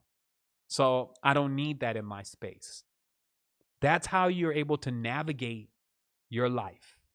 So I wanted to open this up, just in these last few moments. We will, since it's a 2-hour, we adjourn in about 15 minutes. So this gives some time for any projections or reflections. Any, I'm not sure what kind of questions would actually follow up on something like this, but if you had some kind of question about this, then you could ask. And it's just really a time for us to really settle into self, because remember this, when you see all these things happening around you, you could just distill it into to specific things. Like, what is all this about? All this is about education. Right now, you just had almost a 2 to 3, I would say at least $2 to $3 trillion field just open up overnight. And that's education. Life was in a meeting today with the school board and all of them, and they're talking about they've lost now $91 million in 1 month. This is just one university or whatever in a short period of time, and that it's threatening, if not ended, intelligentsia, and that's the name they used. I was like, damn, that's the original name for the Illuminati. But anyway, but it's threatening intelligentsia beyond repair. This means that no longer will the schooling institutions actually be the same ever again. So I just like to look at the energy. Clarity, new education by the beings that are really supposed to be educating, teaching the things that we really should be learning about, that's really going to make us the most vast beings. Like, we can't teach knowledge that's just going to make you a bagger. Like knowledge to make you a policeman, knowledge to make you a lawyer, a psychologist, sports therapy. Sports therapy. We can't teach knowledge anymore that equals those positions. That's why that realm is obsolete. It teaches to fulfill positions such as executive chairman, board director of JCPenney, and all that's gone. So now this education that's coming through is about you becoming unhindered. Because nobody is going to be able to tell you now what you expand into. That's why all the fields are open up. The moment you come into yourself completely, if you haven't done so already, the moment you slap yourself, as Neva was saying, just ask yourself, am I really awake? Am I really present? Is that really me? That's a technique. You can, am I really awake? Am I really present? Is this really me? And you would think, of course, if you're saying that to yourself, that of course I'm awake, I'm present, and of course it's really me. This is stupid for me to be asking myself that question, but it triggers something. Because some of them say, well, no, you're not really you. I mean, you're part you, but then there's that you're like 40% this other person because this is what they want you to be. Now you see why you may have some kind of unhappiness going on. Also, last but not least, before I open this up, I wanted to let everybody know, make sure you're taking your vitamins. I'm going to recommend a brand here because it's always so difficult to take your vitamins. At least for me.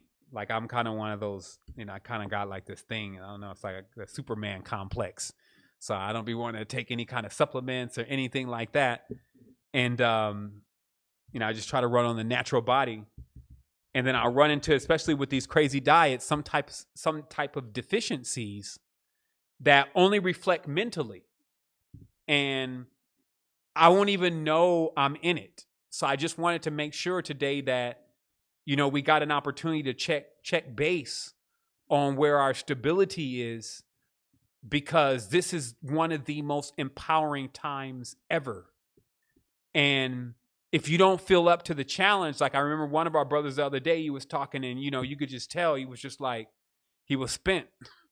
And it's like, we have to be able to realize when that's happening on an energetic level, because we don't have the right mineral set, right? And again, the reason why I mention this is because a lot of not only because of the food deficiencies that we're dealing with right now, but also when you're misdiagnosing yourself or misdiagnosing the situation. Like sometimes you can be sitting in this depressed mood and you could think that this has something to do with your spiritual stance. And you can also be thinking, you could be needing to make a decision and just not even have it in you to make it. Like how many of us have been in situations literally where we're like, I need to get out of this, but you just won't leave. That is chemical at times. It's almost like at least a 75% chemical, 25% mental. So all I want you to do is remember that plants and everything else, including even how proteins are built, need minerals. We did a little simple experiment. We had some soil that was bought from the store. So, it's got the wood chunks. It's got all this stuff in it. So it's got the mineral set. We put some plants in there and the plants started growing, right? But it seemed like within a short period of time that the plants had depleted the minerals in this soil, which is not something you can visually see in the soil, but something that you can tell with just kind of how the plants are growing. It's like, are they strong enough? So we mixed some Shilajit with water and sprayed it on the plants. Within 3 days, like these plants are like Little Shop of Horror plants now. It's like, okay, I think we need to do something with this one. I don't even think it's going to grow a tomato. It's just growing like infinite leaves. But anyway, this brand, and we don't sell it, is Mary Ruth Organics. Okay, I'll put a link to specifically this multivitamin, and it's like a liquid. And man, I took this stuff like 2 days ago, and I feel like a brand new man. Like, serious. It's like, and not to mention, there's a lot of stuff that's happening. There's a lot of stuff changing. So, I don't think always it's just one thing.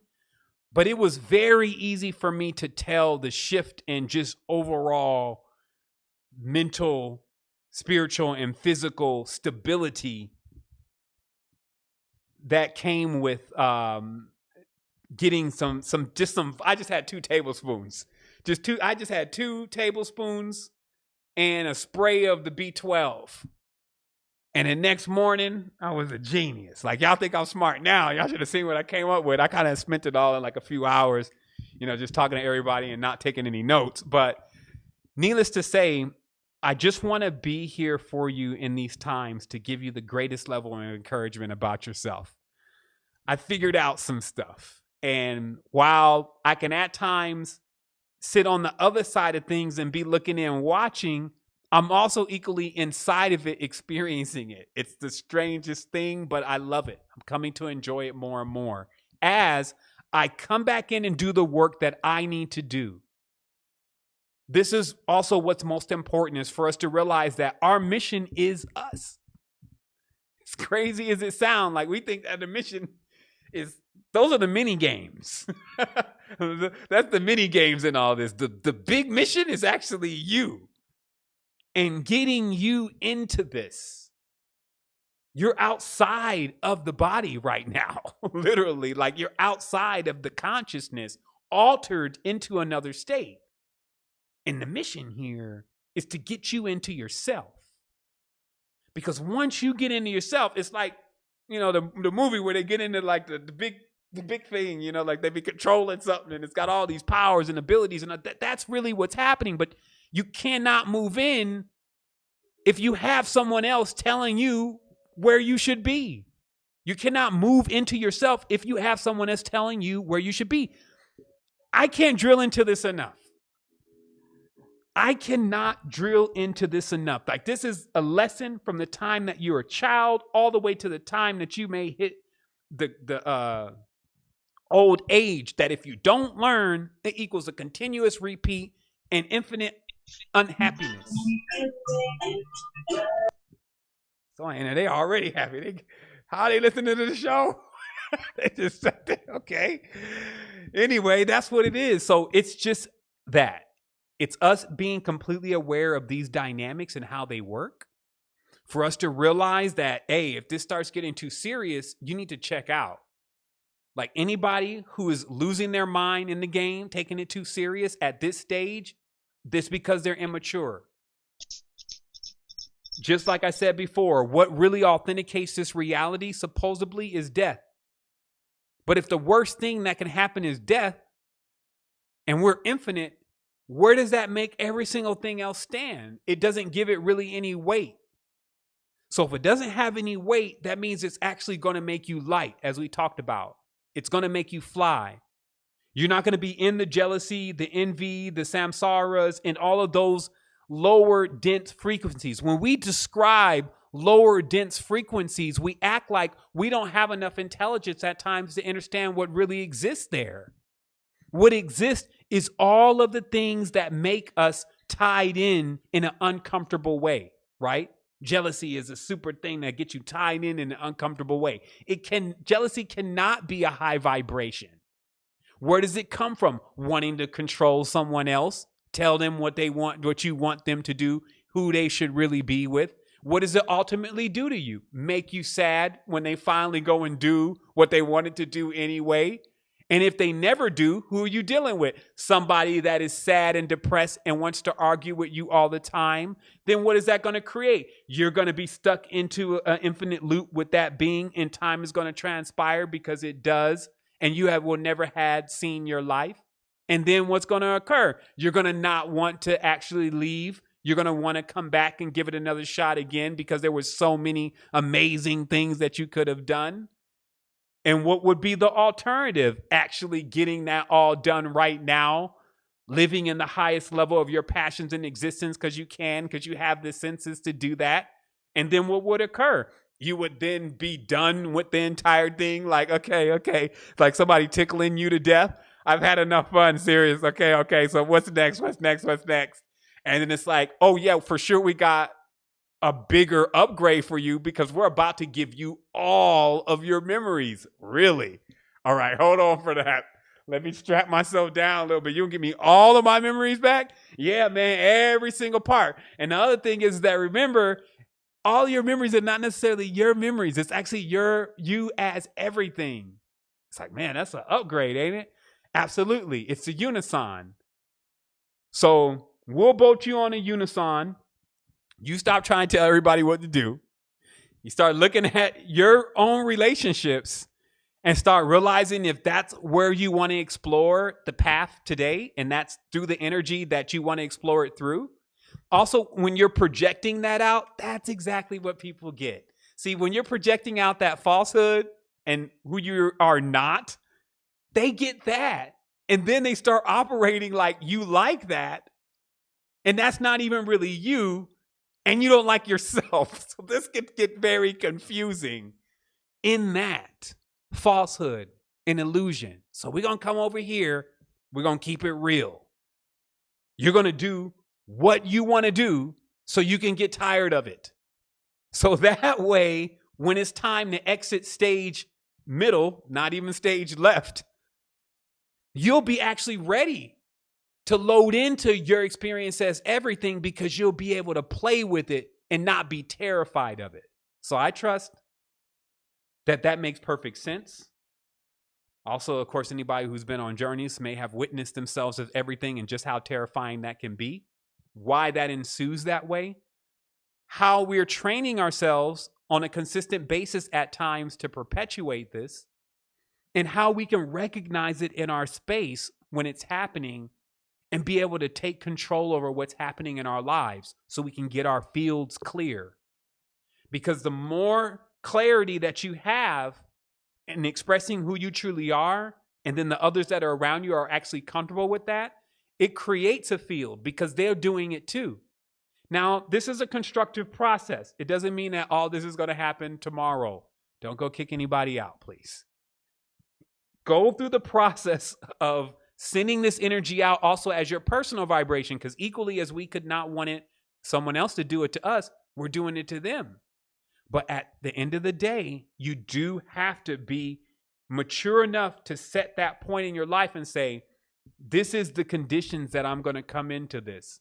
This is how much longer I'm going to deal with this. And you'll feel this stability. You'll feel this fortitude. You will see things open up for you and change, because that's what the power does. The power changes the morphogenic field. So all of a sudden now it's everybody else's idea to do this. They was thinking about doing this. As you start suggesting the realness, that's exactly what I was thinking about anyway. And then you can start moving through this space, because right now, as I said,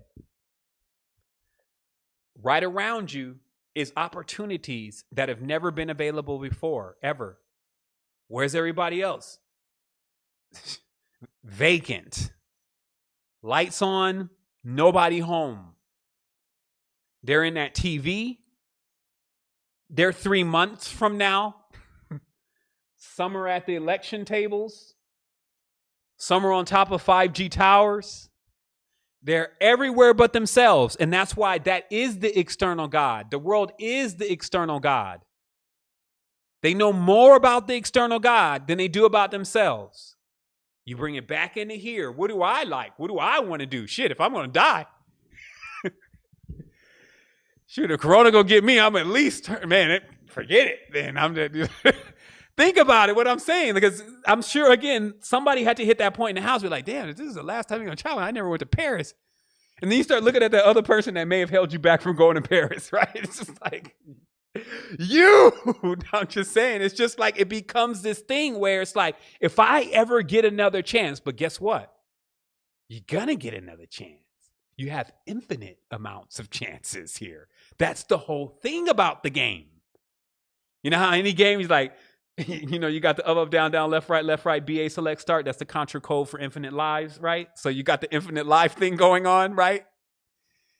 And so it's about projecting into that field now. It's about actually getting you prepared for that experience now, getting you aware of the jobs, if you may, or we call it funning. It's not work. It's not war anymore. Getting you aware of that new thing that is going to happen. Because why? Why would that happen? Because you just spent part of your existence. We're counting years. I've had 30 years go by in 1 year. So I can't count. I count like experiences. I just had so many experiences over the last 15 years since I got into this thing that were just all over the place and all types of stuff. I for sure know what I want right now. And that's also that confidence that you have to have in yourself, that you've been in here long enough. Like there's even some 16-year-olds in here right now. They know what they want. So if you have something or someone around you trying to convince you that that's not what you want, that is where the level up is. At least you found it. See, as a troubleshooter, sometimes, man, we'll tear it all apart and, man, still never find it. It's frustrating. Like I used to have to troubleshoot as a job in my life. And so I would actually go home thinking about this device or something that we couldn't get working. And I would take this thing apart in my mind. And by the time, morning time, I had 5 things to try. I'd be out of the bed early, in the car, at the job, with the equipment and trying those things because, that I was trying to fix that. And so this is about also us in our own lives doing the troubleshooting. And that's what I've been doing. And I'm here today to tell you that resonance governs where we're at. Because all of us are in this space right now. Earthquake happening here. Because all of us are in this space right now.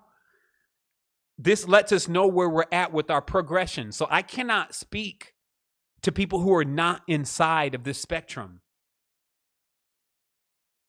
And when I'm speaking to you, I'm not telling you what to do. As my teacher used to say, one of my teachers said, this is what you get to do, 7. Never tell anybody what they have to do. People don't have to do anything. You tell them what they can get to do so that they would enjoy it. So this is what you get to do in your life. And if you're still sitting at that point where you're like, but yeah, I know exactly what you're talking about. I even know who it is. But I ain't going to be able to do anything about it. Take your vitamins. Get your brain together. Get your body together. Because that's also the other way of how you're getting compromised.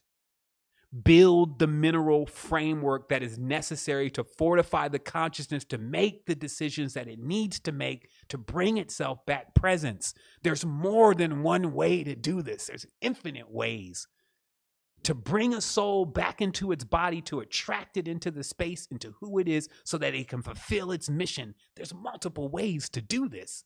We've got eniology now. There's diets now. There's all these different things. Now you get a chance to choose which one is going to work for you. So that's what it is. Let's open it up. We'll take 15 more minutes since I did take that 15 minutes. And we'll see if anybody in the tribe has anything to say or any final thoughts that they want to add on to what was being said. No conspiracies tonight. I don't want to hear about demons, aliens, and legal codes and all that stuff. I'm tired of that. Like, it's not serving its purpose anymore for me, especially since it's been a decade. And I know I don't care how well you do it. I got some cats that's all they do, and they can run you into the dirt with it as far as how much there is to it. And I'm just saying at this time in our lives, why are we still giving light to things that we don't even want to be a part of our projection? I'm shifting my lens to what I want to do and what I want to see happen. And if others want to have fun too, because that's all I'm talking about. Like, I'm not going into the we shall overcome. Death is not the threat to me. Like, it brings in joy. It unleashes a force such as the world has never seen. If I can load everything in and that's my ultimate destiny, why? I mean, if anything, you need to be worried about me just hanging around here. That's why I got to keep myself busy. That's why you see where these suicidal thoughts would come from, is that, if anything, you already know about the future. You know it's going to be great. You may be trying to rush over in that direction. That's why over here, you want to make it as amazing as possible. And you have the senses to do that.